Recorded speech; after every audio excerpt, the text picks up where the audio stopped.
Friends, మీకు ఈ video నచ్చితే లైక్ చేయండి, సబ్స్క్రైబ్ చేయండి. రణ్వీర్ అంజుని తీసుకొని హాస్పిటల్కి బయలుదేరి వస్తూ ఉంటాడు. ఇంటి దగ్గర బాగా కూరగాయలు కట్ చేస్తూ అంజు మనోహరి రణ్వీర్ మాట్లాడిన మాటలన్నీ గుర్తు చేసుకుంటూ ఉంటుంది.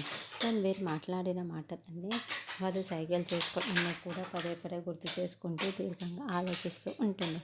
అప్పుడే సదాశివ అక్కడికి వచ్చి, ఏంటి మిస్ అమ్మ అంత దీర్ఘంగా ఏం ఆలోచిస్తున్నావు అని అడుగుతుంటే, సదాశివం వాళ్ళ మామయ్య వాళ్ళు ఏదో కుట్ర చేస్తున్నారు అని భాగ్య అంటే, ఏంటి మిస్ అమ్మ ఏం మాట్లాడుతున్నావు అని నిర్మలమ్మ సదాశివం ప్రశ్నిస్తూ ఉంటే, అవును మామయ్య వాళ్ళ వాలకం చూస్తుంటే వాళ్ళు ఖచ్చితంగా ఏదో ప్లాన్ చేస్తున్నట్టు అనిపిస్తుంది.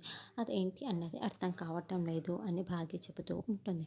దాంతో అసలు ఎక్కడికి తీసుకువెళ్ళిపోయారు ఏంటో కూడా అర్థం కావటం లేదు అని భాగ్య అంటుంది.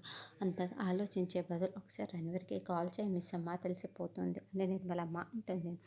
వెంటనే భాగ్య కాల్ చేస్తూ ఉంటుంది. ఆల్రెడీ రణ్వీర్ అంజు ఇద్దరు హాస్పిటల్లో ఉంటారు.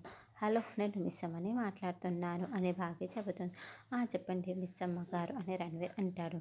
మీరు ఇప్పుడు ఎక్కడ ఉన్నారండి? అంజుతో నేను మాట్లాడాలి అని భాగ్య చెబుతూ ఉంటే, రణ్వీర్ దూరంగా వచ్చి ఫోన్లో మాట్లాడుతూ ఉంటాడు. అంజలి ఏమో ఒక చోట నిల్చొని ఉంటుంది. మేమిప్పుడు మాల్లో ఉన్నామండి అని రణ్వీర్ చెబుతాడు. అప్పుడే రణ్వీర్ పక్కన ఒక అతను వచ్చి, ఇది గవర్నమెంట్ హాస్పిటల్ అనుకుంటున్నావా? జీజీహెచ్ హాస్పిటల్ అని హాస్పిటల్ పేరు కూడా చెప్తూ ఫోన్ మాట్లాడుతూ వెళ్తాడు. ఆ మాటలు విన్న భాగ్య వినేస్తూ వెంటనే రణ్వీర్ మాల్లో ఉన్నామని చెప్పేసి ఫోన్ పెట్టేస్తాడు. మనోహరి కూడా ఆల్రెడీ బయలుదేరి హాస్పిటల్ దగ్గరికి వచ్చేస్తూ ఉంటుంది.